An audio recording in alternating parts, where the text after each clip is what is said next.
Yeah. If you're trying to match a patch in the middle of a wall or something, and you would probably sand it down, and then, because you got so many coats of paint on an existing patch, but it's always better to go corner to corner because you'll see the patch mark usually.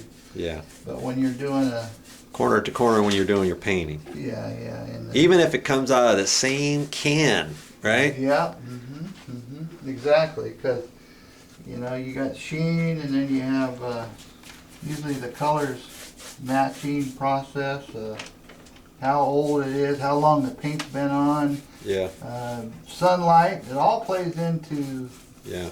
the color retention, color retention on the shades, different shades. Well, plus, even if all those things weren't the case, you're going to have 3 coats of finished paint on the existing wall now, and you're only going to have 2 coats on your patch. Yeah.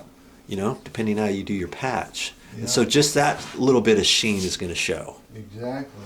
Yeah. If you try to touch up, even do a paint touch up on a wall, little marks and stuff, you always end up seeing that stuff, don't you? Yeah, yeah. Usually try to go corner to corner, panel to panel or something like that to try to, you know, make it look uniform, not like you just went ahead and touched it up, because it'll stand out.